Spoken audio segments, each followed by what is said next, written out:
Bonjour à tous. Vous êtes invités aujourd'hui par l'ALSMT, l'Association Lorraine Santé en milieu de travail. C'est votre service de santé au travail.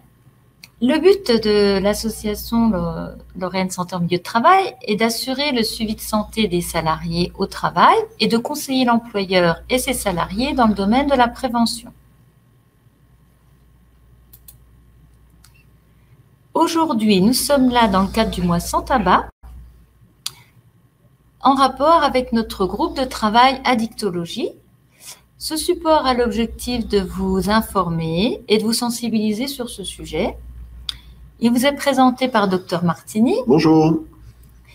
Qui est un de nos médecins collaborateurs et addictologue, et moi-même, Madame Pierret, infirmière en santé au travail. Pour débuter ce webinaire, voici une vidéo de quelques minutes en guise d'introduction et on se retrouve juste après. À tout de suite. Mesdames,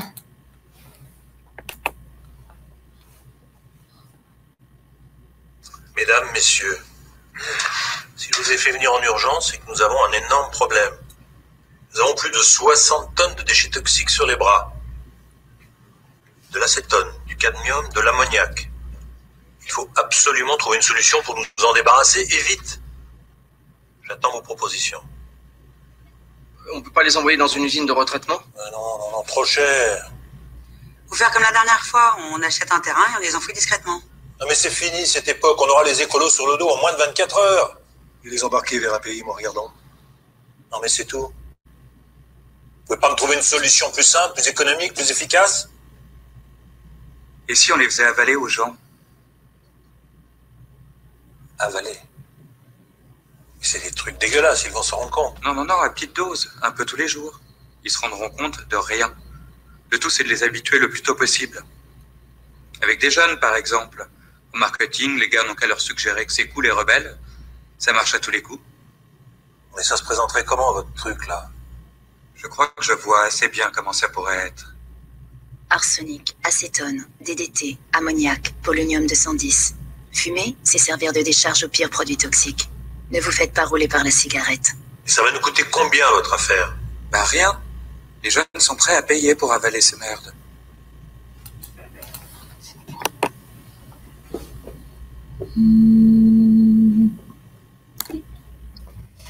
Notre webinaire sera découpé, se déroulera en plusieurs chapitres. Pour commencer, un petit état des lieux. Je laisse la parole à Dr Martini. Très bien. Donc, le tabac reste la première substance psychoactive consommée dans le monde, avec à peu près 1 milliard de fumeurs. Elle est responsable de 8 millions de morts par an, mortalité évitable. Alors en France, l'âge de début de consommation, c'est environ 15 ans. Elle est responsable de près de 75 000 décès tous les ans, une mortalité bien évidemment évitable. On compte à peu près 14 millions de fumeurs quotidiens ou occasionnels. Ça représente un coût certain pour la société, puisqu'on estime à peu près à 120 milliards le coût direct et indirect de la consommation de tabac. Alors, le tabac, c'est une plante qui, une fois séchée, hachée, peut être fumée.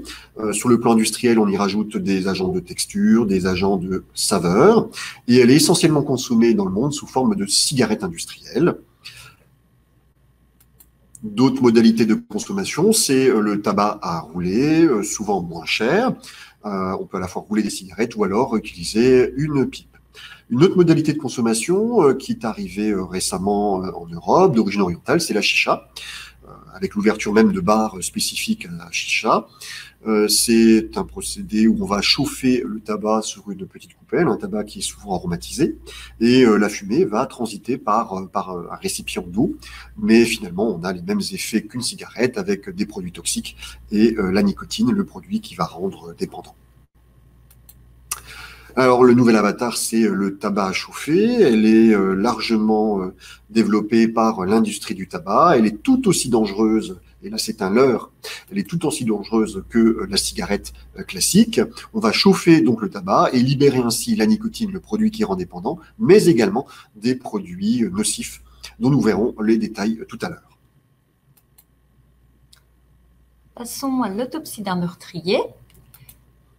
Alors oui, effectivement, nous pouvons employer le terme meurtrier car le tabac contient des substances chimiques dangereuses pour la santé. Certaines sont même mortelles ou toxiques par inhalation. D'autres sont des substances CMR, c'est-à-dire cancérogènes, mutagènes et reprotoxiques. Nous allons voir un peu plus en détail ce que cela signifie. Alors, reprenons ces termes un peu barbares. Qu'est-ce qu'un cancérogène? C'est une substance ou un mélange d'agents chimiques induisant des cancers ou en augmentant l'incidence, c'est-à-dire le nombre de nouveaux malades. En substances cancérogènes dans le tabac, on retrouve du benzopyrène, de l'acétaldéhyde, de l'acroléine, etc., de l'arsenic et du DDT. À savoir que le DDT, son usage dans le domaine agricole a été interdit en France depuis en 1971 du fait de sa nocivité, mais encore présente dans le tabac. Ensuite, c'est quoi un mutagène? C'est un produit qui a la capacité d'engendrer un changement permanent affectant la quantité ou la structure du matériel génétique, on parle ici de mutation, ou modification de la structure, du contenu informationnel ou séparation d'ADN, on parle de génotoxicité. En gros, ça modifie l'ADN. Quelques substances identifiées, le cadmium, le benzopyrène, etc. Enfin, le R de CMR, c'est donc quoi un reprotoxique? Ce sont les effets néfastes sur la fonction sexuelle ou la fertilité des hommes, mais des femmes également, ou des effets indésirables sur le développement de leurs descendants. Liste, ici plusieurs substances retrouvées, le cadmium, le mercure, le monoxyde de carbone et le plomb. Et attention, ces substances peuvent être nocives pour les bébés nourris au lait maternel. Pour terminer cette partie d'autopsie,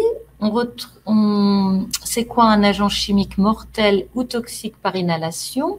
Ce sont les effets indésirables se manifestant après l'administration par voie orale ou cutanée d'une dose unique ou de plusieurs doses réparties sur un intervalle de temps de 24 heures ou suite à une exposition par inhalation de 4 heures.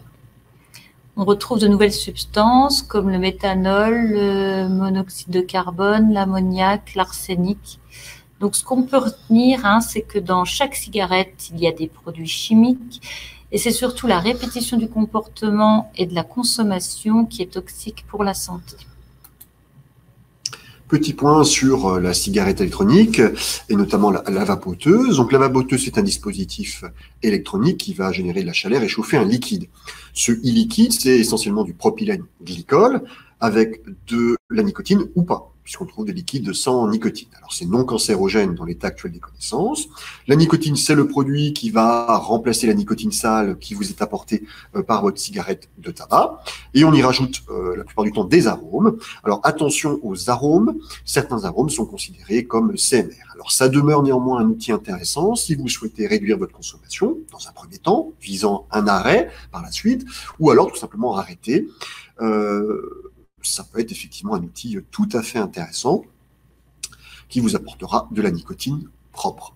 Un faux ami, c'est à la fois vapoter et fumer du tabac, puisque vous continuez à fumer du tabac avec de nombreux produits néfastes pour votre organisme. L'idée étant d'arrêter complètement toute cette cigarette liée au tabac.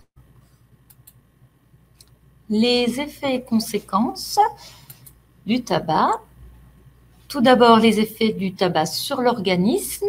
On a dans l'organisme une augmentation du stress du fait de la nicotine qui accélère le rythme cardiaque et la pression artérielle. Donc, le fait de fumer, ça augmente encore plus le stress. Il y a également une diminution de l'apport en oxygène, car le monoxyde de carbone limite l'apport d'oxygène au cerveau et aux muscles. De ce fait, ça engendre une augmentation du taux sanguin de monoxyde de carbone. Alors, ces effets montrent que le tabac est toxique pour votre santé et que chaque cigarette a un effet direct sur votre corps à très court terme. Maintenant, les conséquences, voyons à plus long terme, le tabac, que le tabac peut entraîner des maladies graves et irréversibles comme des maladies respiratoires de type de bronchite chronique, d'asthme, de bronchopneumopathie chronique obstructive, ainsi que des cancers du poumon, du larynx, de l'œsophage, du col de l'utérus, etc. D'après l'OMS, le risque de cancer du poumon est multiplié par 10 chez un fumeur. On a également des maladies, des conséquences cardiaques, les maladies cardiovasculaires de type infarctus du myocarde, accident vasculaire cérébral, artérite, etc. Et puis des effets certes moins dangereux, mais qui touchent à l'esthétique, comme une peau sèche ou terne, des problèmes dentaires de type jaunissement, déchaussement, mauvaise haleine. Et puis peut-être méconnu, c'est la diminution des capacités sexuelles et de la fertilité. Et c'est également la consommation à risque, une consommation à risque pendant la grossesse pour le fœtus. Toujours en conséquence pour la santé, mais là pour les non-fumeurs, ces risques existent aussi donc pour les fumeurs passifs qui sont exposés aux fumées. Les risques, tout en étant moindres, demeurent tout de même, comme le risque cardiaque qui est de plus 27%, également le risque de développer un cancer du poumon qui est de plus 25%, et le risque d'accident vasculaire cérébral qui est multiplié par 2. Alors, le tabagisme, c'est la conjonction de plusieurs types de dépendances qui, selon les individus, va être plus ou moins importante. Alors, on considère qu'il y a une dépendance psychologique, comportementale et physique. Concernant la dépendance psychologique, lorsqu'on va fumer, on va attacher une certaine valeur à cette consommation et certaines représentations. Ainsi, fumer, ça permet de se détendre, ça permet d'oublier les soucis, de se sentir mieux en cas de stress, en cas de conflit. On va sortir de la pièce, allumer une cigarette et du coup, on va sentir un effet positif et déstressant. Or, on l'a bien vu, la nicotine est un produit qui est psychoactif et qui est plutôt un produit stimulant, donc pas du tout un produit qui va nous détendre, bien au contraire. Tout cela, c'est des idées fausses qui vont renforcer la dépendance à la cigarette. Autre dépendance, la dépendance comportementale, le fait par exemple de fumer au volant, le fait de fumer lorsqu'on est au téléphone ou dans sa voiture. La gestuelle aussi est importante, inhaler, recracher la fumée, la pause cigarette-café par exemple qu'on va instituer régulièrement, tout ça, ou la cigarette après le repas de midi, sont une forme de dépendance comportementale. Ces dépendances psychologiques et comportementales, elle est renforcée par une dépendance physique liée à la nicotine qui va se fixer dans des zones très précises du cerveau. Alors, les fumeurs le savent bien, le matin au réveil, s'ils n'ont pas fumé la nuit, ils ont plutôt un sentiment d'irritabilité, de manque, une forte envie de cigarette qui va naturellement déboucher sur la prise rapide du meilleur moyen d'avoir la nicotine, ça reste effectivement la cigarette. Alors, la sensation de manque physique, elle est variable selon les individus, c'est une irritabilité, une agressivité, une envie de fumer, le fait d'avoir faim. Voilà. Et lorsqu'on n'a pas de tabac, c'est une sensation que l'on décrit, une sensation de manque, qui est un vécu douloureux.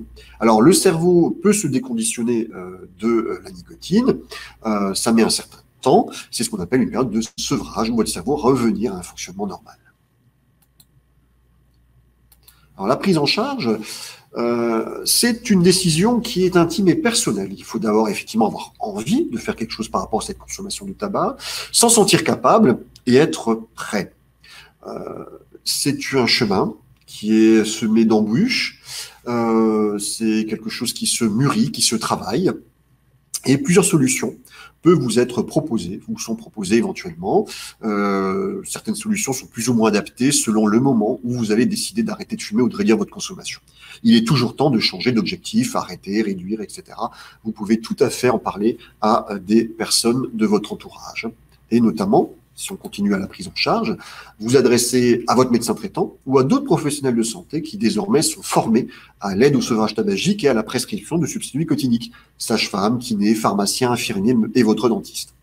Bien évidemment, votre service de santé au travail, avec son équipe pluridisciplinaire, est à votre disposition pour vous aider à initier une réflexion par rapport au tabac, à vous aider à réduire ou même à arrêter votre consommation de tabac.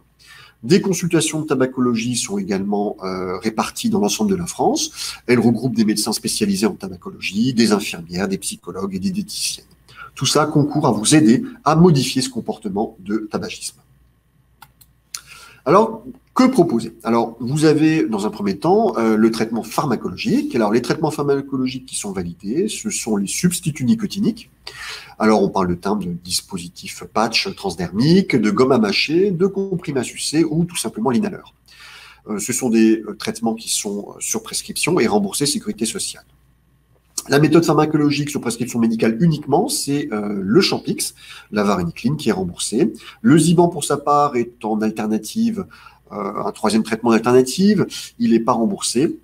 D'autres méthodes ont été proposées, laser, acupuncture, hypnose, homéopathie. Alors, ces techniques actuellement n'ont pas fait l'objet de recherches suffisantes pour pouvoir juger de leur efficacité ou de leur inefficacité. À ces traitements pharmacologiques, vous devez, pour améliorer vos chances de succès, associer une démarche psychosociale, discuter avec votre médecin, avoir un accompagnement régulier pour augmenter vos chances de réussite. Alors, quelques petits conseils, cette liste n'est pas exhaustive, alors ne pas rester seul, en parler autour de vous, obtenir l'arrêt, si possible, de votre conjoint, un arrêt avec vos collègues, par exemple. C'est un vrai challenge en ce moment. Le mois sans tabac peut vous permettre finalement de lancer ce genre de défi au mois de novembre. C'est l'occasion peut-être de reprendre une activité physique. Ne pas hésiter à aller vers des groupes de parole, des forums, etc. Et vraiment profiter de ce mois sans tabac pour ouvrir le dialogue avec les professionnels de santé qui vous entourent. Les bénéfices de l'arrêt du tabac, ils sont progressifs dans la durée. Donc, après 24 heures sans avoir fumé, le corps ne contient donc plus de nicotine. Donc, le risque cardiaque diminue. La régulation de la tension artérielle et du rythme cardiaque peut être observée. Après 48 heures sans fumer, on retrouvera le goût et l'odorat. Un peu plus tard, entre 2 semaines à 3 mois, on observera qu'on tousse moins, on a un meilleur souffle, on est moins fatigué. Au premier anniversaire sans tabac, donc après 1 an sans tabac, le risque d'infarctus il diminue de 50% et le risque d'AVC est égal à celui d'un non-fumeur. Donc c'est un beau cadeau d'anniversaire qui n'a pas de prix. Et aux 10 ans, le risque d'avoir un cancer du poumon il est réduit de 50%. Et à 10 ans, c'est la victoire. C'est la victoire, car à 10-15 ans, c'est la victoire, car l'espérance de vie rejoint celle d'un non-fumeur. D'où l'intérêt d'arrêter, il n'est jamais trop tard. Maintenant, les bénéfices financiers. Voilà, imaginez tout ce que vous pourriez faire en économisant le prix d'un paquet de tabac, puisque 3 paquets par semaine vous font économiser 30 €. Par mois, donc 120 €. Et au bout d'1 an, c'est le pactole, c'est un voyage de 2 semaines au soleil. Ça fait rêver. Alors, le tabac est un produit qui est en vente libre, mais réglementé. Et pour protéger les non-fumeurs, différentes lois ont été promulguées. La première loi, c'est dans les années 70, le 9 juillet 76, c'est la loi Veil qui proposait l'interdiction de fumer dans certains lieux à usage collectif. L'idée était de dénormaliser la consommation de tabac. Alors, par exemple, les bâtiments publics, les hôpitaux, les écoles, les salles de spectacle, le train, les avions, les bus étaient des lieux non-fumeurs. En 91, la loi Evin, elle a à la fois pour objet l'alcool, mais également le tabac, et elle élargit finalement cette interdiction de fumer à différents types de lieux. Renforcement en novembre 2006 dans les lieux collectifs, les entreprises, les administrations et les établissements scolaires et de santé, l'objectif étant véritablement de protéger les non-fumeurs et de diminuer au maximum la consommation de tabac. Au 1er janvier 2008, le législateur impose l'interdiction de fumer dans les lieux de convivialité. Alors, avec l'arrivée de la vapoteuse, il a été confirmé l'interdiction de fumer du tabac dans les lieux publics, bien évidemment, mais également de vapoter dans les entreprises, les administrations, les établissements scolaires et de santé, les lieux de convivialité, hôtels, restaurants, discothèques et les transports en commun. En conclusion, pour préserver ma santé, j'arrête de fumer. Nous vous remercions et nous espérons vous avoir apporté des connaissances, peut-être des déclics, des réflexions pour envisager un nouveau départ sans tabac. Différents organismes et numéros de téléphone apparaissent ici à l'écran. Donc, vous avez Tabac Info Service 3989. L'association Addiction France propose un accompagnement à type de formation, d'action de prévention au sein de l'entreprise et également des consultations. Des documents disponibles également sur le site de la mission interministérielle lutte contre la drogue et les conduites addictives, la MITK, droguegouv.fr. Le XAPA de Nancy, la maison des addictions, vous accueille pour vous aider à réfléchir à cette consommation, entamer un sevrage ou une réduction de consommation. Des documents législatifs sont à votre disposition sur Légifrance. Et naturellement, notre association Lorraine de santé en milieu du travail reste à votre disposition. Son équipe pluridisciplinaire est à votre disposition pour répondre à vos questions, que vous soyez salarié ou employeur. N'hésitez pas à nous contacter. On vous remercie pour votre attention. Merci. Au revoir.